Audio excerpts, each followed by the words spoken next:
তো হ্যালো বন্ধুরা, তো সবাই তোমরা কেমন আছো? আশা করছি সবাই ভালো আছো। তো আমার ভিডিও থাম্বনেল থেকে আশা করছি তোমরা বুঝতে পেরেছো যে কী ভিডিও হতে যাচ্ছে। তো যারা নতুন আছে বন্ধুরা, তারা একটাই কথা বলবো, সাবস্ক্রাইব করে দেবে, সাবস্ক্রাইব করে আমার পাশে থাকবে। চলো বেশি না বকে ভিডিওটা স্টার্ট করা যাক। তো বন্ধুরা, এই দেখো, এটা হচ্ছে কনডেন্সার বলা হয় একে। এটি হচ্ছে বিভিন্ন কোলেস্টোর, সব বলতে গেলে সব কোলেস্টোরেই এটা রাখবে।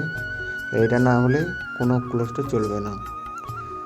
এটা হচ্ছে কোলেস্টোরের সর্বপ্রথম একটা ওষুধ, মানে যাকে বলা হয় অক্সিজেন, যে কোনো কোলেস্টোরে। তো বন্ধুরা দেখতেই পাচ্ছ। দ্বিতীয়ত হচ্ছে এটা প্যানেল বোর্ড। এই প্যানেল বোর্ডের কাজ হচ্ছে মেশিন কন্ট্রোল করা। এখান থেকে ডাইরেক্ট মেশিন চালানো যাবে বা মেশিন অন করা যাবে। এখানে ভোল্টেজ সব কিছু দেখা যায়। এখান থেকে লিকুইডও খাওয়ানো যাবে। এই যে লিকুইডের অপশান আছে, দেখতে পাচ্ছ বন্ধুরা, তোমরা দেখে নাও। উপরে যেগুলো আছে এগুলো সেন্সার। তাই দেখো বন্ধুরা, এটা হচ্ছে পাখার অপশান। প্যানেল করে বিভিন্ন রকম যে রুম আছে সব পাখার, দেখতে পাচ্ছ তো বন্ধুরা। দেখো, এটা হচ্ছে রিসিভার বলা হয় একে, দ্বিতীয় অক্সিজেন যাকে বলা হয়। এই দেখো বন্ধুরা, এটা হচ্ছে মেশিন চালাচ্ছি, যে মেশিন চলছে আমাদের যে কম্প্রেসার, এগুলো কম্প্রেসার মেশিন অয়েল বলা হয়। তো দেখো বন্ধুরা, আমাদের এখানে কাজ হচ্ছে।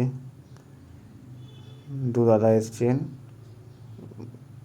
কম্প্রেসারের কাজ করতে, দেখতেই পাচ্ছ। কিছু প্রবলেম হয়েছে, এই প্রবলেমগুলো ঠিক করতে এসেছে। যাই হোক, এই হচ্ছে আমাদের ডিজি। প্রত্যেকটা কোলেস্টোরে এরকম ডিজি রাখতেই হবে, কারণ কারেন্ট চলে গেলে ডিজি চালাতে হয়, নাহলে হয় না। এই হাত জেনারেটার 12 কিলো।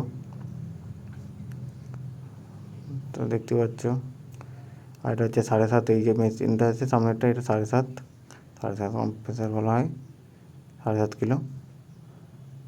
তো যাই হোক, ভিডিওটা বেশি বড় করতে চাইছি না, অল্পের মধ্যে দেখালাম। আমাদের এটা মাল্টি স্টোর বলা হয়। মাল্টি স্টোরের মেশিন রুমটা তোমাদের আজকে শেয়ার করলাম। তো যদি ভিডিও ভালো লেগে থাকে, ভিডিওটা একটা সাবস্ক্রাইব করে দেবেন, আর একটা করে লাইক করে দেবেন, কমেন্ট করে দেবেন। তো চলো বন্ধুরা, টাটা।